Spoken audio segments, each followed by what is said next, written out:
కొలసీలకు రాసిన పత్రిక 3వ అధ్యాయం మొదటి వచనాన్ని చదువుకుందాం. కొలసీలకు రాసిన పత్రిక 3వ అధ్యాయం మొదటి వచనం. మీరు క్రీస్తు కూడా లేపబడిన వారైతే పైనున్న వాటినే వెతుకుడి, అక్కడ క్రీస్తు దేవుని కుడిపార్శ్వమున కూర్చుండి ఉన్నాడు. మీరు క్రీస్తు కూడా లేపబడిన వారైతే పైనున్న వాటినే వెతుకుడి. చాలా మంచి మాట కదండి. క్రీస్తు కూడా లేపబడినటువంటి వారు పైనున్న వాటిని వెతకాలట. అంటే అర్థం ఏంటి అసలు? అంటే యేసుక్రీస్తుతో పాటు నూతన జన్మ అనుభవం కలిగినటువంటి వారు, క్రీస్తు రక్తంలో కడగబడినటువంటి వారు, విశ్వాసులని పిలువబడుతున్నటువంటి వారు, వారట క్రీస్తునకు చెందినవారు. కొలసీ పత్రికలోనే మనకి రాస్తాడు ఇక్కడ, మీ జీవము క్రీస్తుతో పాటు దేవుని యందు దాచబడి ఉన్నది అంటాడు. ఆ 3వ వచనం, 3వ అధ్యాయం 3వ వచనం. మీ జీవము క్రీస్తుతో పాటు దేవుని యందు దాచబడి ఉన్నది. కనుక మనం ఎప్పుడైతే యేసు ప్రభువుని అంగీకరిస్తున్నామో అప్పుడు మనం ఈ భూలోకానికి చెందినటువంటి వారం కామన్నమాట. మన జీవితం పరలోకానికి చెందినటువంటిది అనమాట. సో మనం అక్కడ కూర్చుండబెట్టాడు ప్రభు మనల్ని. యేసుక్రీస్తుతో పాటు పరలోక విషయాల్లో మనకి ఆ ఆధిక్యతను దేవుడు మనకి ఇచ్చినట్టుగా మనం జ్ఞాపకం చేసుకుంటూ ఉన్నాం. So we don't belong to this world. Yesu ప్రభు కూడా అదే అన్నాడు, నేను మిమ్మల్ని లోకములో నుండి ఏర్పరచుకుంటుని, మీరు లోక సంబంధులు కారు. చూసారా ఎంత మంచి మాట. మీరు లోకములో ఉన్నారు కానీ మీరు ఈ లోక సంబంధులు కారు అన్నాడు. సో అలాగే మనం ఈ భూమి మీద జీవిస్తున్నామన్న పేరే కానీ మనమంతా పరలోక సంబంధమైనటువంటి వారమై ఉన్నామని జ్ఞాపకం చేయబడుతుంది. సో మీ మనసు ఎక్కడ ఉండాలంట? పరలోక సంబంధమైన వాటి మీద మీ మనసు ఉండాలన్నాడు. ఎందుకంటే మన జీవితం అక్కడికి చెందింది. భూ సంబంధమైన వాటి మీద మీరు మనసు పెట్టుకొనకుడి, ఆధ్యాత్మికమైనటువంటి విషయాల మీద, యేసుక్రీస్తుకి సంబంధించిన విషయాల మీద మన మనస్సు ఉండాలని దేవుడు ఆశపడుతూ ఉన్నాడు. అక్కడ యేసు ప్రభు తండ్రి కుడిపార్శ్వమున ఆసీనుడై ఉన్నాడన్నమాట మనకి జ్ఞాపకం చేయబడుతున్నటువంటి మాట. గలతీ పత్రికలో పౌలు గారు ఒక చక్కని మాట అంటాడు. 6వ అధ్యాయం 14వ వచనం చదువుతున్నాను, గమనించండి. గలతీ పత్రిక 6:14. అయితే మన ప్రభు అయిన యేసు క్రీస్తు శిలువయందు తప్ప మరి దేని యందును నేను అతిశయించు నాకు దూరమగును గాక. దాని వలన శిలువ వలన దాని వలన నాకు లోకమునకు నేనును శిలువ వేయబడి ఉన్నాము. ఎంత చక్కని మాట. యేసు ప్రభు శిలువలో చనిపోవటం ద్వారా నేను కూడా లోక సంబంధమైన ప్రతి ఆశయాన్ని శిలువలో మేకుల ద్వారా కొట్టివేస్తాను అన్నమాట. లోకానికి నేను లోకమునకును శిలువ వేయబడి ఉన్నామన్నాడు పౌలు గారు. అది పౌలు ఒక విశ్వాసిగా తన అనుభవాన్ని గురించి మాట్లాడుతున్నాడు, శిలువలో జరిగినటువంటి కార్యం. కనుక యేసుక్రీస్తుతో పాటు ఈ నూతన జన్మ అనుభవం కలిగినటువంటి వారందరూ కూడా వారి మనసు అంతా పరలోక సంబంధమైనటువంటి ఆధ్యాత్మికమైనటువంటి యేసుక్రీస్తుకి సంబంధించినటువంటి విషయాలపైన ఉండాలని ప్రభు మనకి జ్ఞాపకం చేస్తున్నాడు. ఎందుకని అక్కడ మనసు ఎందుకు పెట్టాలా? మనకు ఒక గొప్ప ఆదరణ, మొట్టమొదటి ఆదరణ మన మనసు అక్కడ పెట్టడం ఎందుకు అంటే అక్కడ ఎవరో ఉన్నారు, అక్కడ ఏదో జరుగుతుంది, మన కొరకు అక్కడ ఏదో జరుగుతూ ఉంది. ఏమిటి అని అంటే ఇక్కడ మనకి కొలసీ పత్రిక 3వ అధ్యాయం 1వ వచనంలో మనకి చెప్పబడినట్టుగానే అక్కడ ఏముందో, క్రీస్తు దేవుని కుడిపార్శ్వమున కూర్చుండి ఉన్నాడు. అక్కడ క్రీస్తు దేవుని కుడిపార్శ్వమున కూర్చుని ఉన్నాడు. ఏం చేస్తున్నాడు ఆయన? మీరు చూడండి, రోమీలకు రాసిన పత్రిక 8వ అధ్యాయం 34వ వచనాన్ని చదువుతున్నాను, మీరు గమనించండి. 8వ అధ్యాయం 34వ వచనం. శిక్ష విధించువాడెవడు? చనిపోయిన క్రీస్తు యేసే. అంతేకాదు, మృతుల్లో నుండి లేచిన వాడును, దేవుని కుడిపార్శ్వమున ఉన్నవాడును, మన కొరకు విజ్ఞాపనము కూడా చేయువాడును ఆయనే. Praise the lord. ఎంత మంచి మాట అండి ఇది. యేసు ప్రభు అక్కడ ఏం చేస్తున్నాడంట? మన కొరకు విజ్ఞాపనము చేయుచున్నటువంటి వాడు అనే మాట జ్ఞాపకం చేస్తున్నాడు. ఎంత గొప్ప ఆదరణ. మన మనస్సు ఎక్కడ ఉండాలంటే నువ్వేం కంగారు పడబాక. నీ జీవితాన్ని గురించి నువ్వు కంగారు పడాల్సిన పని లేదన్నాడు. నీ తరపున పరలోకమందు తండ్రి కుడి పార్శ్వమున విజ్ఞాపనము చేయువాడు యేసు ప్రభు ఒకడున్నాడు. అక్కడ చక్కని మాట. యేసు ప్రభు ఏమండోయ్, ఏ మనుషుని తరపున మరొక మనుషుడు దేవుని సన్నిధిలో మధ్యవర్తిగా పనిచేయలేడు. యాక్చువల్గా చెప్పాలంటే అంటే మనం ప్రార్థన చేయమని చెప్పొచ్చులేండి. ఎదుటి వ్యక్తిని నా కొరకు ప్రార్థన చేయండి అని అనొచ్చు, దాంట్లో తొందర ఏం లేదు. మీరు చేసుకోవాలా, ఎదుటి వ్యక్తిని కూడా మీ కొరకు ప్రార్థన చేయమని చెప్పాలి. కానీ పాత నిబంధనలో ఉన్నట్టుగా యాజకుల ద్వారానే దేవుని దగ్గరికి వెళ్ళడం అనేది జరిగేది ఆ దినాల్లో. మధ్యవర్తులు ఎవరంటే యాజకులు. ఇప్పుడు అలా లేదు, ఎవరు మధ్యవర్తులు లేరు ఇప్పుడు. అయ్యా మీ ప్రార్థన దేవుడు వింటాడు, నా ప్రార్థన వినడు, కనుక మీరు నా కోసం ప్రార్థన చేయండి అంటే కుదరదు. దేవుడు ప్రతి వారి ప్రార్థన వింటాడు. ప్రతి మనుషునికి దేవునికి మధ్య ఇంకొక మధ్యవర్తి అంటూ ఎవరు లేరు. మనకు తిమోతి పత్రిక మొదటి పత్రికలో చక్కని మాట మనకి జ్ఞాపకం చేయబడిన మాట, 2వ అధ్యాయం 5వ వచనం చూడండి. దేవుడొక్కడే, దేవునికి నరులకును మధ్యవర్తి ఒక్కడే, ఆయన క్రీస్తు యేసు అను నరుడు. That's it. యేసు ప్రభు ఒక్కడే మధ్యవర్తిగా మన నిమిత్తమై దేవుని సన్నిధిలో విజ్ఞాపనం చేస్తున్నాడు మన కోసం. నువ్వు ధైర్యంగా ఉండాల్సినటువంటి అవసరం ఉన్నది. నీ మనసు అక్కడ పెట్టాలి. ఎక్కడ? యేసు ప్రభు మీద పెట్టాలా. నీకేదైనా సమస్య వచ్చినప్పుడు, నీకేదైనా ఇబ్బంది వచ్చినప్పుడు, నీకేదైనా అవసరతలు వచ్చినప్పుడు, నీ కొరకు 24/7 ఒక వ్యక్తి నీ కొరకు విజ్ఞాపనం పరలోకంలో చేస్తున్నాడని జ్ఞాపకం చేసుకోవాలి. ఆ వ్యక్తి ఎవరంటే యేసు క్రీస్తు అన్నటువంటి మాట మీద జ్ఞాపకం చేసుకోవాలి. అందుకని యోహాన్ పత్రికలో కూడా మొదటి పత్రిక 2వ అధ్యాయం 1వ వచనంలో చక్కని మాట ఉంది. ఎవడైనను పాపము చేసిన యెడల నీతిమంతుడైన యేసు క్రీస్తు అను ఉత్తరవాది తండ్రి యొద్ద మనకున్నాడు. ఆయనే మన పాపములకు శాంతికరమై ఉన్నాడు. యేసు క్రీస్తు అను ఉత్తరవాది. Is like an advocate. మన తరపున వాదించడానికి, మన తరపున విజ్ఞాపనము చేయడానికి, మన తరపున దేవుని సన్నిధిలో మొరపెట్టి మన విన్నపములు దేవునికి తెలియచేయడానికి యేసు ప్రభు మధ్యవర్తిగా పరలోకములో మన కోసము ఆయన విజ్ఞాపనము చేయిస్తున్నాడని జ్ఞాపకం చేసుకోవాలి. సో మన మనసు ఎక్కడ ఉండాలట? ఆధ్యాత్మికమైనటువంటి విషయాలపైన, పరలోక సంబంధమైన విషయాలపైన, నిత్యమైనటువంటి విషయాలపైన, యేసుక్రీస్తుకి సంబంధించినటువంటి విషయాలపైన మన మనసు ఉండాలని దేవుడు ఆశపడుతున్నాడు.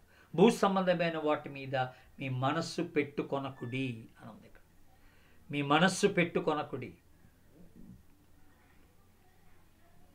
ఎప్పుడైతే మన మనస్సు పరలోక సంబంధమైన వాటి మీద పెడతామో అసలు మన వైఖరి మారిపోద్ది.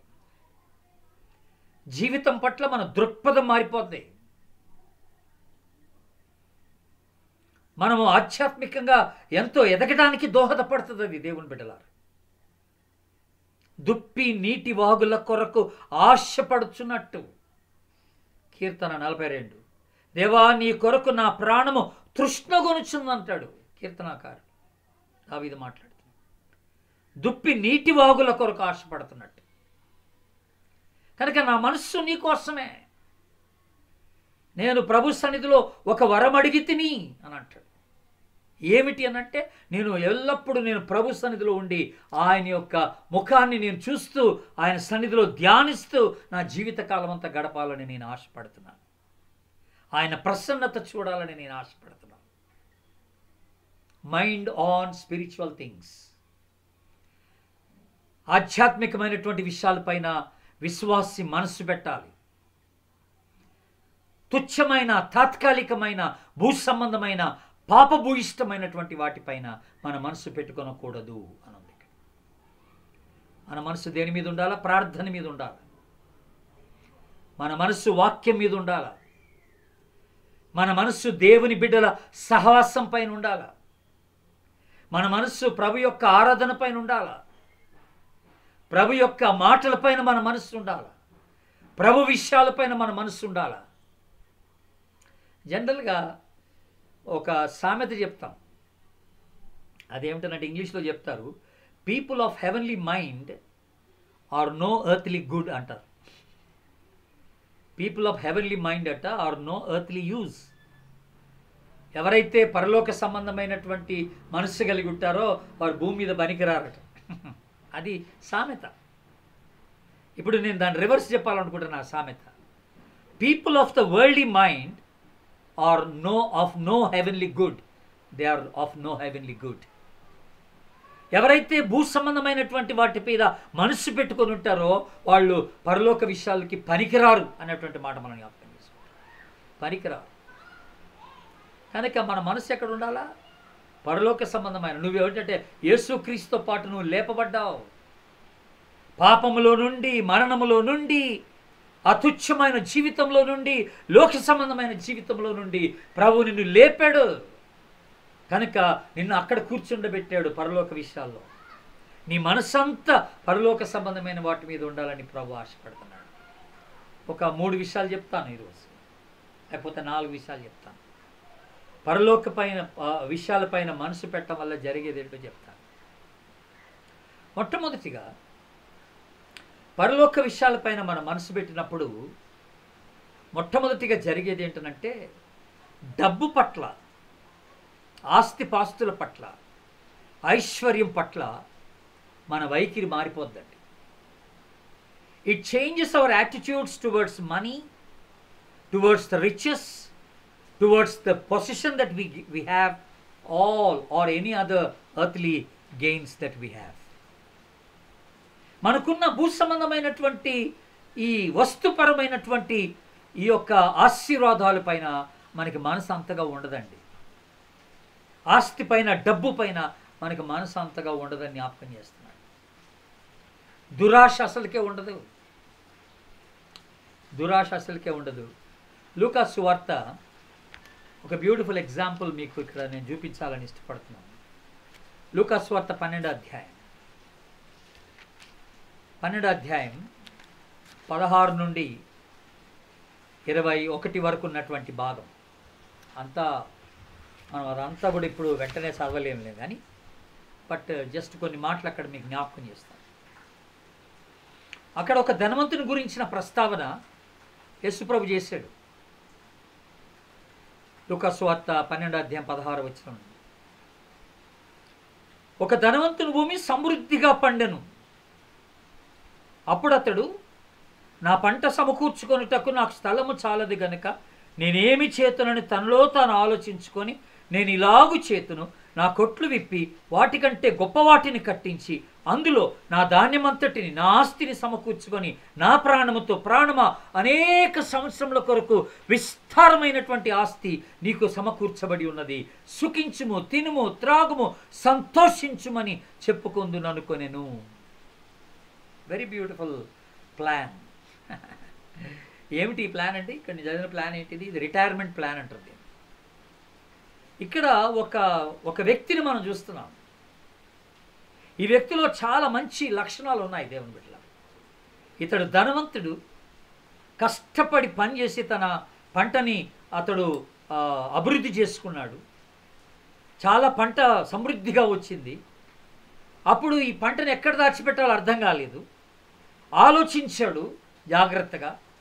మరి ఇప్పుడున్న వాటికంటే ఇంకా క్రొత్తమైనటువంటి కొట్లను కట్టించి వాటిలో తన ధాన్యమంతటిని ఆయన సమకూర్చుకొని తన ప్రాణంతో ఇలా మాట్లాడుతున్నాడంట, నా ప్రాణమా అనేక సంవత్సరముల కొరకు విస్తారమైనటువంటి ఆస్తి నీ కొరకు సమకూర్చబడి ఉన్నది, నువ్వు సుఖించు, తిను, త్రాగు, సంతోషించుమని తన ప్రాణంతో చెప్తున్నాడు అనమాట.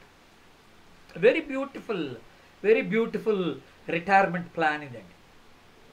చాలామంది రిటైర్ అయ్యే లోపల వాళ్ళ దగ్గర ఏమి ఉండదు, డబ్బులు ప్లాన్ చేసుకోరు సరిగా. ఇక్కడైతే మంచి స్టోరేజ్ పెట్టుకున్నాడు, మంచి సమకూర్చుకున్నాడు అన్నీ, బ్యాంక్లో బ్యాలెన్స్, కొత్త ఇల్లు కట్టుకున్నాడు, కార్స్. చాలామంది మంచి ప్లాన్స్ వేసుకుంటారు, ల్యాండ్స్ కొనుక్కుంటారు, కార్స్ కొనుక్కుంటారు, ఇల్లు కొనుక్కుంటారు, బ్యాంకులో మంచి బ్యాలెన్స్ పెట్టుకుంటారు. బట్ ఇక్కడ మనం ఆలోచిస్తుంది ఏంటంటే, దేవుని బిడ్డలారా, ఇతడు కేవలము డబ్బుకి, ఆస్తికి, తన సంతోషానికి, తన సుఖానికే ప్రాముఖ్యత ఇచ్చినట్టుగా మనకు కనపడుతుంది. అందుకనే దేవుడు ఈ వ్యక్తిని చూసి అంటున్నాడు, వెర్రివాడా అని అన్నాడు.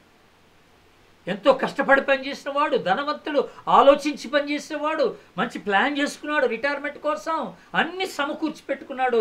ప్రభు దృష్టిలో ఇతడు వెర్రివాడిగా కనపడుతున్నాడంట. కారణం ఏంటో తెలుసండి, ఇక్కడ కారణం ఏంటో తెలుసండి, ఇతని మనసంతా కూడా ఈ భూ సంబంధమైనటువంటి జీవితం పైన పెట్టుకున్నాడు, కానీ పరలోక సంబంధమైనటువంటి జీవితాన్ని గురించిన ప్లాన్ అనేది ఎక్కడ తన జీవితంలో కనపడలేదు అనమాట. There was no place for God in his life. తన జీవితంలో దేవునికంటూ స్థానం లేకుండా పోయింది. ఓకే, నువ్వు సమకూర్చుకున్నావు, అన్ని దాచిపెట్టుకున్నావు, బాగానే ఉంది. అనేక సంవత్సరాల కొరకు తినడానికి, త్రాగడానికి, సుఖించడానికి అన్ని ప్లాన్స్ వేసుకున్నావు, బాగానే ఉంది. మరి నువ్వు చనిపోయిన తర్వాత ఎక్కడికి వెళ్తావు? ఇవన్నీ ఎవడి అవుతాయి నువ్వు చనిపోతే? వెర్రివాడా, నీ నిత్యత్వాన్ని గురించిన ప్లాన్ ఏదని అడుగుతున్నాడు దేవుడు. నిత్యత్వాన్ని గురించిన ప్లాన్ ఏది? యేసుక్రీస్తుతో పాటు లేపబడినటువంటి వాడి యొక్క ఆలోచన ఈ భూమి మీద సమకూర్చుకొని ఆస్తిపరులైపోదామన్నటువంటి ఆలోచన కలిగి ఉండరట. వాళ్ళు ఆధ్యాత్మికమైనటువంటి స్థితిని గురించి ఆలోచన చేస్తారట. పరలోక సంబంధమైనటువంటి వాటిని గురించినటువంటి చింతన వారికి ఎక్కువగా ఉంటుంది. ఇక్కడ ఏదో షేర్స్ కొనుక్కోవాలని, ఎస్టేట్స్ కట్టుకోవాలని, ఇల్లు కట్టుకొని, భూములు కొనుక్కొని, కార్లు కొనుక్కొని ఎంతో సుఖపరమైన జీవితాన్ని జీవించాలని వారు ఆశపడరు. సంతృప్తి, దేవుడు వారికి ఇచ్చిన దాంతో సంతృప్తి కలిగి ఆధ్యాత్మికమైనటువంటి స్థితి కొరకై తాము సిద్ధపరచుకుంటారని ఇక్కడ దేవుని వాక్యం సెలవిస్తూ ఉన్నది. అందుకనే మత్తయి సువార్తలో కూడా బ్యూటిఫుల్గా ఒక మాట రాశాడు మనకి. అక్కడ చూడండి మీరు, 6వ అధ్యాయం, మత్తయి సువార్త 6వ అధ్యాయం 19వ వచనం 20వ వచనం చదువుతున్నాను, గమనించండి. 19:20, భూమి మీద మీ కొరకు ధనము సమకూర్చుకొనవద్దు, ఇక్కడ చిమ్మటయు తుప్పును తినివేయును, దొంగలు కన్నము వేసి దొంగిలిదరు. పరలోకమందు మీ కొరకు ధనము సమకూర్చుకొనుడి, అచ్చట చిమ్మె అయినను తుప్పు అయినను దాన్ని తినివేయదు, దొంగలు కన్నం వేసి దొంగిలరు. నీ ధనం ఎక్కడుండునో అక్కడే నీ హృదయం ఉండును. ఏమన్నాడండి ఇక్కడ యేసుప్రభు పలికిన మాటలు ఇవన్నీ. పరలోకమందు మీ కొరకు ధనం సమకూర్చుకొనుడి, భూమి మీద కాదు. ఎవరి మనసు అయితే పైనున్న వాటి మీద ఉంటుందో, ఆధ్యాత్మికమైనటువంటి వాటి మీద మనసు పెట్టుకొని ఉంటారో ఎవరైతే, వాళ్ళు ఈ భూమి మీద ఆస్తి పట్ల అంత వాళ్ళకి ఆశ ఉండదట. దేవుని బిడ్డల ఆస్తిపాస్తుల పట్ల వాళ్ళకి ఆశ ఉండదట. ఉన్నదాంతో సంతృప్తి కలిగి ఉంటారన్నమాట. లేని దాని కొరకు ఆశపడరు,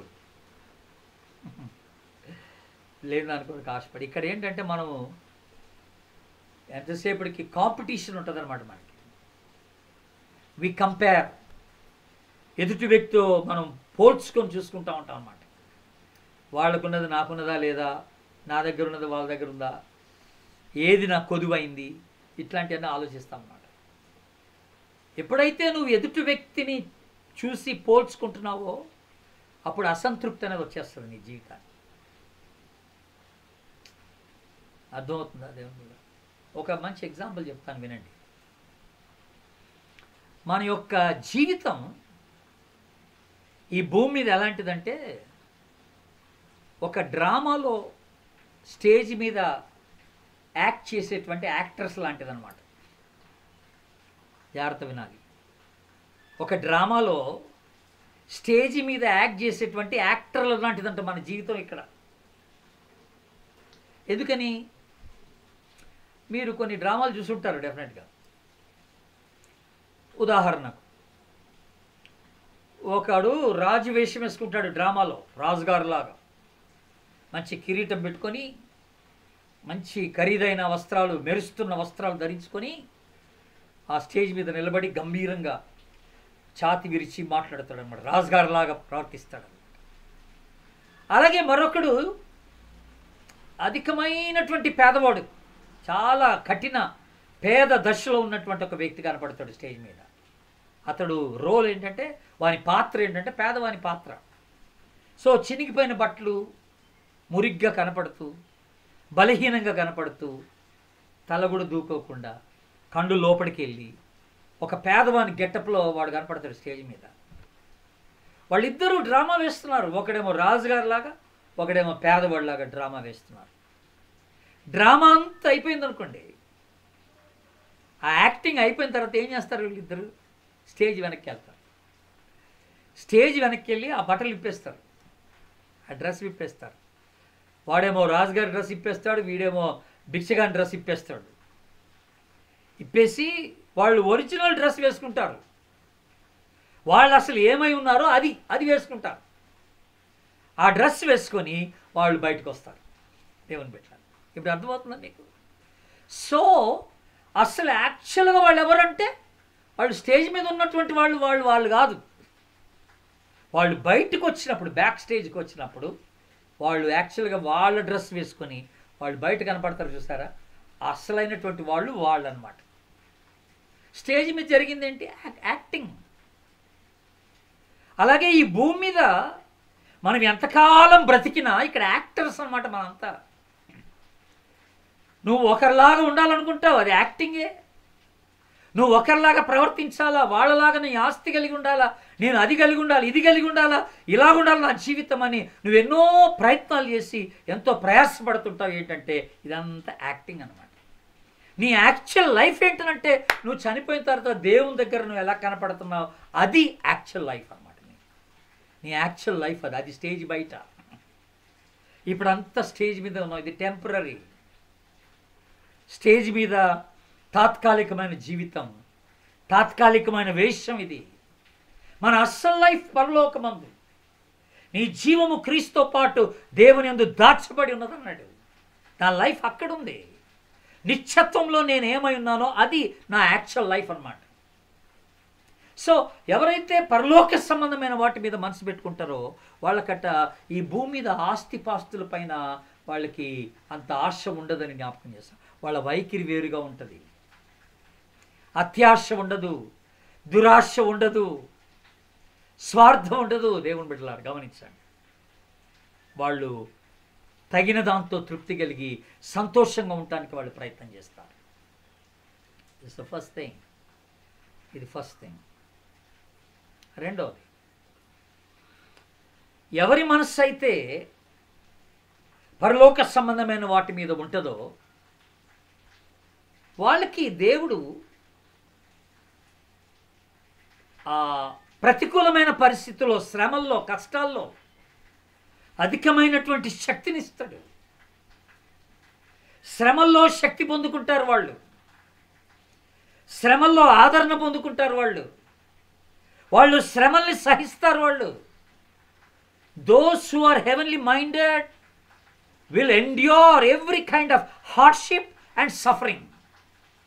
ప్రతి విధమైన కష్టమును, శ్రమయు వాళ్ళు ఎదుర్కోవటానికి వాళ్ళు ఇష్టపడతారు దేవుని బిడ్డలారా. దాని కొరకై వాళ్ళు బలాన్ని పొందుకుంటున్నటువంటి వారై ఉన్నారు. హెబ్రీలకు రాసిన పత్రిక 12వ అధ్యాయంలో 3వ వచనంలో ఓ చక్కని మాట, యేసుప్రభుని గురించినటువంటి మాటే ఒక మాట మాట్లాడారు అక్కడ. ఆయన ఏముందో తెలుసా అండి? ఆయన the Joy set before him, తన ఎదుట ఉంచబడిన ఆనందము కొరకు అవమానమును సహించి అని ఉంటుంది అక్కడ. మీరు గ్రహించారో లేదో, మీరు ఎప్పుడు చదివారో లేదో, ఎదుట ఉంచబడినటువంటి ఆనందము నిమిత్తమై అవమానమును సహించి అని ఉంటుంది అక్కడ. అవమానమును సహించి. ఎందుకు ఈ అవమానం సహించాడు? ఎందుకు ఈ కష్టాలన్నీ అనుభవించాడు? ఎందుకు ఈ హేళన, ఈ ఉమ్మేయించుకోవడం, ఎందుకు ఈ కిరీటం పెట్టించుకోవటం, ముళ్ళ కిరీటం, ఎందుకు ఈ శిలువ మరణం, ఇదంతా ఎందుకు ప్రభు అనుభవించాడంటే తన ఎదుట ఉంచబడినటువంటి ఆనందము కొరకు అన్నాడు. ఎదుట ఉంచబడిన ఆనందం ఏంటి? నువ్వు నేనే. నీకు నాకు కలగబోతున్నటువంటి ఆ గొప్ప రక్షణని యేసుప్రభు మనసులో పెట్టుకొని ఇదంతా భరించేశాడంట. హ్యాపీగా భరించేశాడంట. ఎందుకంటే ఇది తాత్కాలికమైనటువంటి శ్రమ. యేసుప్రభు ఆలోచించింది, నేను ఇప్పుడు ఈ తాత్కాలికమైనటువంటి ఈ శ్రమను, ఈ అవమానమును, ఈ శిలువ మరణమును నేను పొందుకున్న ఎడల నిత్యమైనటువంటి రక్షణ నా ప్రజలకి కలగబోతుందని ప్రభు ఆశపడ్డాడట. ఎంత మంచి మాట అండి అది, ఎంత మంచి మాట అండి. కనుక ఆయన ఎప్పుడు కూడా సనగలేదు శ్రమల విషయాలు.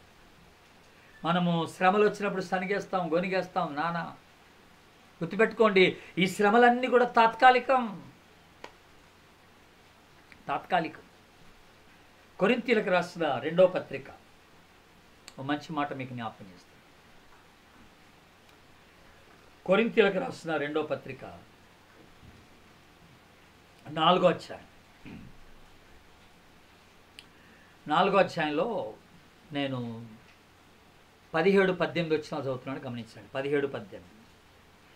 మేము దృశ్యమైన వాటిని చూడక అదృశ్యమైనటువంటి వాటిని నిదానించి చూచుచున్నాము గనుక క్షణమాత్రముండు మా చులకని శ్రమ మా కొరకు అంతకంతకు ఎక్కువైన నిత్యమైనటువంటి మహిమభారము కలుగ చేయుచున్నది. ఏలయనగా దృశ్యమైనవి అనిత్యములు, అదృశ్యమైనవి నిత్యములు అని అన్నాడు. వెరీ బ్యూటిఫుల్ మాట. మీరు గమనించారా? క్షణమాత్రముండు మా చులకని శ్రమ అని అన్నాడు. లైట్ అండ్ మొమెంటరీ అఫ్లిక్షన్స్ అని అన్నాడు. విశ్వాసి అట అనేక శ్రమలు గుండా పోతున్నప్పుడు పరలోక సంబంధమైనటువంటి వాటి మీద మనసు పెట్టిన విశ్వాసి ఏమనుకుంటాడంట, ఇదంతా కూడా క్షణమాత్రమే కదా అనుకుంటాడట. ఇది చులకనైన శ్రమ అనుకుంటాడట. పౌలు అదే అన్నాడు. పౌలు ఎన్ని రకాలైన శ్రమలు అనుభవించాడో అండి.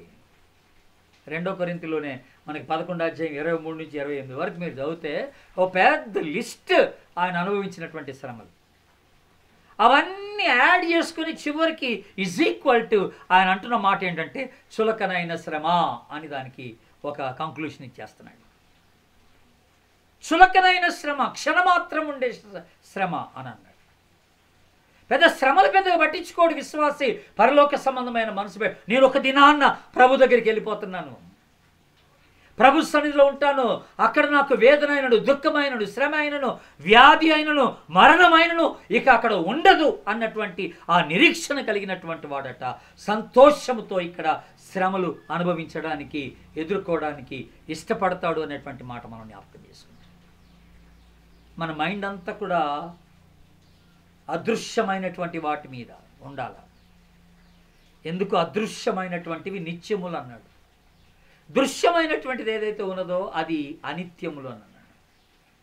టెంపరీ. నీకు కనపడుతున్న ఏదైతే ఉందో అదంతా టెంపరీ. కనబడని రక్షణ, కనబడని నిత్య జీవం, కనబడినటువంటి ఒక ఉన్నతమైన ఆనందం నీలో దేవుడిచ్చాడు. బయట వాళ్ళకి అది తెలీదు, నువ్వు ఆనందిస్తున్నావు. ఆ నిరీక్షణ నీలో ఉంది. ఇది నిత్యమైంది. ఆ నిత్యమైనటువంటిది మనం ఆశపడాలి. శ్రమలు తాత్కాలికమే. కష్టాలు, శ్రమలు ఇవన్నీ కూడా న్యాచురల్గా విశ్వాసికి వస్తూ ఉంటాయి, పోతూ ఉంటాయి. దేవుని బిడ్డలారా, వ్యాధులు కూడా వస్తాయి, కష్టం వస్తుంది, నో ప్రాబ్లం. శరీర రోగం వస్తుంది, నో ప్రాబ్లం. ఇవన్నీ తాత్కాలికమే. నేను పరలోకం పోయినప్పుడు నాకు ఈ శరీరం ఉండదు, దేవుడు నాకు మహిమ శరీరాలు ఇవ్వబోతున్నాడు. అక్కడ ఈ శరీరానికి వ్యాధి ఉండదు, నిత్యము నేను ప్రభుతో ఉండబోతున్నాను. ఎంత గొప్ప నిరీక్షణ దేవుడు మనకిచ్చాడు. So those who are heavenly minded, they will endure all kinds of hardships and afflictions. పరలోక సంబంధమైన మనసు కలిగినటువంటి వారు ఈ భూమి మీద వచ్చేటువంటి శ్రమలు పెద్ద పట్టించుకోరండి, పెద్ద పట్టించుకోరు. ఇది రెండవది. మూడవది ఏంటి? పరలోక సంబంధమైనటువంటి మీద వాటిపైన మనసు కలిగినటువంటి వాడు ఈ భూమి మీద పరిశుద్ధంగా జీవించడానికి ప్రయత్నం చేస్తాడు. గుర్తుపెట్టుకోండి. ఎందుకంటే మనం పరలోకానికి వెళ్ళవలసిన వారం. వాడి ఆలోచన అంతా పరలోకం మీద ఉంటుంది, దేవుని మీద ఉంటుంది, ఆధ్యాత్మికమైనటువంటి విషయాల మీద ఉంటుంది. కనుక ఈ లోక మాలిన్యాన్ని తనకు అంటించుకోవడానికి ప్రయత్నం చేయడు. ఈ లోక సంబంధమైన పాపాన్ని తనకు అంటించుకొని తను అపవిత్రపరచుకోవడానికి ప్రయత్నం చేయడు విశ్వాసి, పరలోక సంబంధమైన మీద మనసు పెట్టినటువంటి వాడు. Because is longing to go and live that life in heaven. పరలోకంలో ఆ గొప్ప జీవితాన్ని జీవించడానికి అతడు ఆశతో ఎదురు చూస్తున్నాడు. కనుక అపవిత్రతకు తను తాను అప్పగించుకోడట. ఇక్కడ అపవిత్రతకు అప్పగించుకోడు. అర్థమవుతుందా దేవుని బిడ్డలా? వెరీ సింపుల్ ఫ్యాక్టర్ అది. మన యాటిట్యూడే మారిపోద్ది పాపం పట్ల, లోక ఆశల పట్ల, శరీర కోరికల పట్ల మన వైఖరి మారిపోద్ది. ఎంతసేపటికి పరిశుద్ధమైనటువంటి వాటిపైన మనం మనసు పెట్టాలని ఆశ పడుతూ ఉంటాం. దేవుని బిడ్డలా ఆశపడుతూ ఉంటాం. కొలస్సీలకు రాసిన పత్రిక 3వ అధ్యాయం 5వ వచనం చదువుతున్నాను, గమనించండి. కావున భూమి మీదనున్న మీ అవయవములను అనగా జారత్వమును, అపవిత్రతను, కామాతురతను, దురాశను, విగ్రహారాధనైన ధనాపేక్షను చంపివేయుడి. ఏమన్నాడు? అదే కాంటెక్స్ట్లో పైన వాటిని వెతుకుడి అన్న కాంటెక్స్లోనే మాట్లాడుతున్నాడు. కొంచెం కిందకి రానే భూ సంబంధమైన వాటి మీద మీరు మనసు పెట్టకొనుకుడి అని అన్నాడు. ఎందుకంటే భూమి మీద ఉన్నటువంటి మీ అవయవాలు అని అంటే ఏంటంటే జారత్వము, అపవిత్రత, కామాతురత, దురాశ, విగ్రహారాధన అయినటువంటి ధనాపేక్ష, వీటన్నిటిని చంపేయాలి.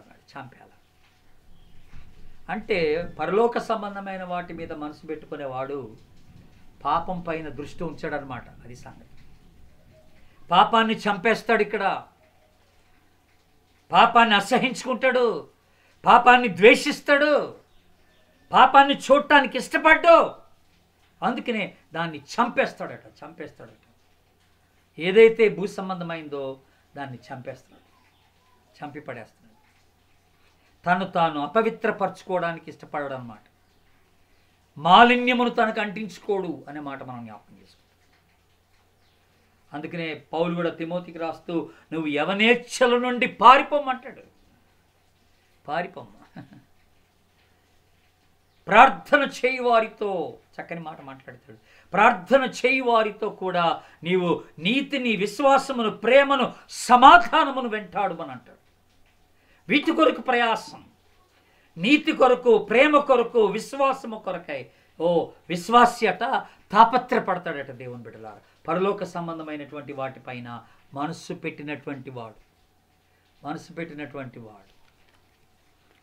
మనము ఈ భూమి మీద, ఈ భూలోకం వరకే నిరీక్షణ కలిగిన వారమైతే మనం ఎంత దౌర్భాగ్యులమై ఉందమంటాడు పౌలు 1 కొరింథీ 15:19. ఇక్కడ వరకే మన నిరీక్షణ కాదు. మన నిరీక్షణ పరలోకం, నిత్యత్వం, ప్రభుతో ఎల్లప్పుడూ మనం నివసింపబోతున్నాం అన్నటువంటి నిరీక్షణ మనకున్నది. అందుకనే పాప సంబంధమైనటువంటి వాటి మీద మనసు పెట్టాం. There is no material cure for spiritual sin. గుర్తుపెట్టుకోండి. ఆధ్యాత్మికమైనటువంటి పాపానికి ఈ లోకంలో మందు లేదండి. వస్తుపరమైన మందులు పనికిరావు. ఆధ్యాత్మికమైనటువంటి మందే కావాలి. అదేంటంటే యేసుక్రీస్తు రక్తం. దాంట్లో కడగబడాలా, పరిశుద్ధపరచబడాలా. యేసుక్రీస్తు యొక్క పరిశుద్ధాత్మ మనకు అవసరమై ఉన్నది. వాక్యము మనకు అవసరమై ఉన్నది. గుర్తుపెట్టుకోండి. అందుకనే ఫిలిప్పీ పత్రిక పౌలు మాట్లాడుతూ 4వ అధ్యాయం 8వ వచనంలో ఓ చక్కని మాట అంటాడు. ఈ మీరు సహోదరులారా ఏ యోగ్యత అయినను మెప్పైనను ఉండిన ఎడల, చక్కని మాట మాట్లాడు. ఏవి సత్యమైనవో, ఏవి మాన్యమైనవో, ఏవి న్యాయమైనవో, ఏవి పవిత్రమైనవో, ఏవి రమ్యమైనవో, ఏవి ఖ్యాతి కలిగినవో వాటి మీద మీరు మనసు ఉంచుకొనుడి అని అంటాడు. మనసు ఉంచుడి, వాటినే ధ్యాస ఉంచండి. దాని మీద, రమ్యమైన వాటి మీద, పరిశుద్ధమైన వాటి మీద, పరలోక సంబంధమైన వాటి మీద మన మనస్సు ఉంచుకోవాలని ఇక్కడ మనకి జ్ఞాపకం చేయబడుతున్న దేవుని బిడ్డ. మూడో విషయం అది. 3 విషయాలు చెప్పాను. పరలోక సంబంధమైన వాటి మీద మనసు పెట్టేవాడు ఈ భూలోకంలో ఆస్తి మీద మనసు పెట్టడు, ఆస్తిపాస్తుల మీద. పరలోక సంబంధమైన వాటిపైన మనసు పెట్టేవాడు ఈ భూమి మీద వచ్చేటువంటి శ్రమల్ని పెద్ద పట్టించుకోడు. పరలోక సంబంధమైన వాటి మీద మనసు పెట్టేవాడు పరిశుద్ధంగా ఉండటానికి ప్రయత్నం చేస్తాడు. ఈ భూమి మీద ఏ మాలిన్యాన్ని తనకు అంటించుకోకుండా కాపాడుకుంటాడు. 3వది.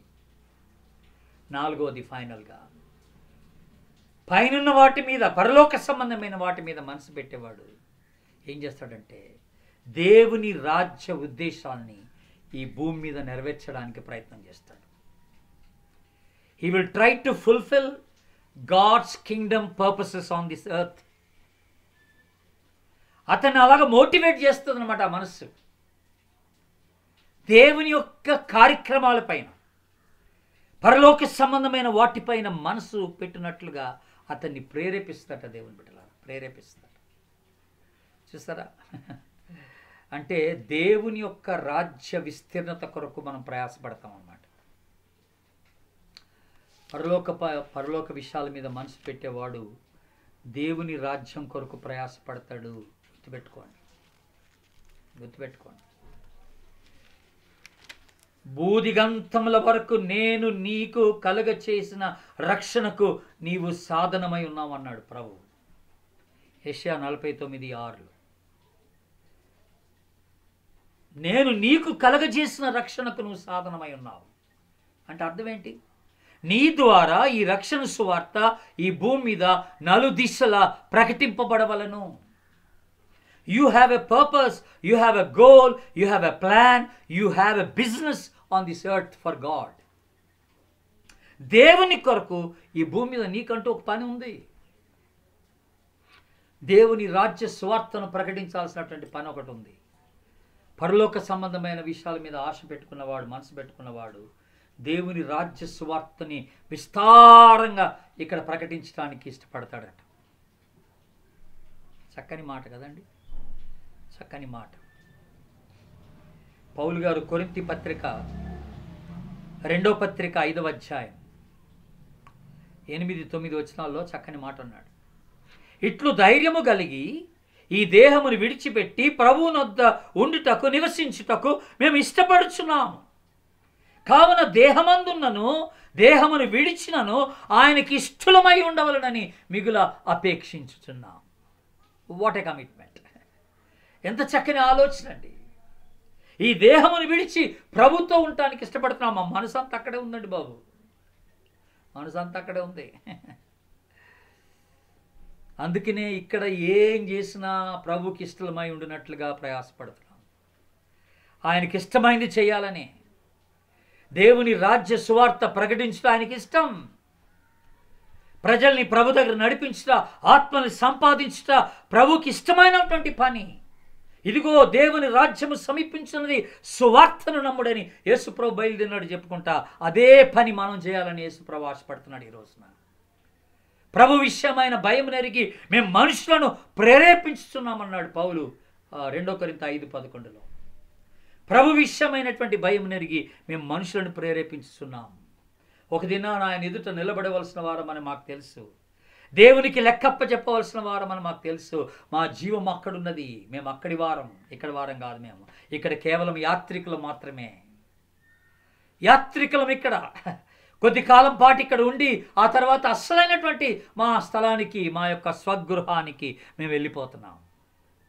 ప్రతి విశ్వాసి ఈ భూమి మీద ఒక యాత్రికుడు అన్నటువంటి మాట మనం గుర్తుపెట్టుకోవాలి. తాత్కాలికంగా దేవుడు మనల్ని ఇక్కడ ఉంచాడండి. ఎన్ని సంవత్సరాలు ఉన్నా అది తాత్కాలికమైన జీవితమే. మన నిజమైన అసలైన మన యొక్క నివాసము పరలోకమందున్నదని మనం ఎరుగుదుము. క్రీస్తు ప్రేమ మమ్మల్ని బలవంతము చేయుచున్నది కనుక మేము మనుషులను ప్రభు దగ్గరికి నడిపించడానికి దేవునితో సమాధాన పరుడని మనుషులను మేము ప్రేరేపించుతున్నాం. సమాధాన పరచు సువార్త దేవుడు మాకు అనుగ్రహించాను, ఆ పరిచర్య దేవుడు మాకు అనుగ్రహించాను మాట్లాడు. What a great statement that is. నా మటుకు బ్రతుకుట క్రీస్తే పౌలు అంటాడు, చావైతే లాభం అన్నాడు. ఎంత చూశారు, ఎంత చక్కని మాట అండి. ఫిలిప్పీలకు రాసిన పత్రిక 1వ అధ్యాయం 21 నుంచి 24 వరకు ఎంత చక్కని మాటలు ఉన్నాయండి. నా మట్టుకైతే బ్రతుకుట క్రీస్తే, చావైతే లాభం. ఆయనను శరీరముతో నేను జీవించుటయే నాకున్న పనికి ఫలసాధకమైన ఎడల నేనేమి కోరుకుందునో నాకు తోచలేదు. ఈ రెండిటి మధ్యను ఇరుకున పడి ఉన్నాను. నేను వెడలిపోయి క్రీస్తుతో కూడా ఉండవలనని నాకు ఆశ ఉన్నది. అది నాకు మరి మేలు. మీ నిమిత్తమై కొంతకాలం ఇక్కడ ఉండేట అవసరమై ఉన్నది అంటున్నాడు. మన అందరి ఆశ అదే కావాలండి. మనం వెడలిపోయి క్రీస్తుతో పాటు ఉండాలని ఆశపడాలి. కాకపోతే ఇక్కడ ఉన్నంత వరకు మనకు దేవుడు ఒక బాధ్యత ఇచ్చాడు. ఏంటంటే ఆయన రాజ్య స్వార్థని 10 మందికి ప్రకటించి అనేకులను మన ప్రభు దగ్గరికి నడిపించాలని ప్రభు ఆశపడుతున్నాడు. సో పరలోక సంబంధమైన వాటి మీద మనసు పెట్టుకున్నవాడు ఏం చేస్తాడట? దేవుని రాజ్య ఉద్దేశాల కొరకు ఇక్కడ పనిచేస్తాడు. He will get involved in God's business, kingdom business. దేవుని యొక్క రాజ్య పనిలో నిమగ్నులైపోతాడు అనమాట. స్వార్థ పనిలో నిమగ్నం అయిపోతాడు. ఎంత మంచి మాట అండి. మీ మనసు ఎక్కడుంది ఈ రోజున? మీరు ఇక్కడ పర్మనెంట్గా ఉండేవారు కాదు. ఇక్కడే అన్ని కొనుక్కొని స్థిరపడిపోదామని అనుకోబాకండి. లైఫ్ ఇక్కడది కాదు. ఒక దినాన మనం ప్రాణం విడిస్తాం, వెళ్ళిపోతాం ఈ భూమిని వదిలేసి. మన నివాసము పరలోకమందున్నదని మనం ఎరుగుదుము. ప్రభుతో కూడా సదాకాలము మనము నివసించబోతున్నాం. అది మన యొక్క గురి, అది మన గురి. మీరు క్రీస్తుతో పాటు లేపబడిన వారైతే, క్రీస్తుతో కూడా లేపబడిన వారైతే పైనున్న వాటిని వెతుకుడి. గొప్ప ఆదరణ ఏంటంటే అక్కడ క్రీస్తు మన నిమిత్తమై విజ్ఞాపనము చేయుచున్నాడు. Is interceding for us. ఇక్కడ మనం చేసే ప్రతి పని నిమిత్తమై ఆయన అక్కడ మన కోసం విజ్ఞాపనం చేస్తున్నాడు. నువ్వు ఎదుర్కొనే ప్రతి సమస్య కొరకై ఆయన అక్కడ విజ్ఞాపనం చేస్తున్నాడు. నీ కుటుంబం కొరకు, నీ పిల్లల కొరకు ఆయన అక్కడ విజ్ఞాపనం చేయిస్తున్నాడని జ్ఞాపకం చేసుకోవాలి. భయపడాల్సిన అవసరం లేదు. అన్నీ కూడా దేవుడు నీకు మేలు కలిగినట్లుగా సమకూర్చి జరిగిస్తాడని జ్ఞాపకం చేసుకోవాలి. God bless you. Thank you so much.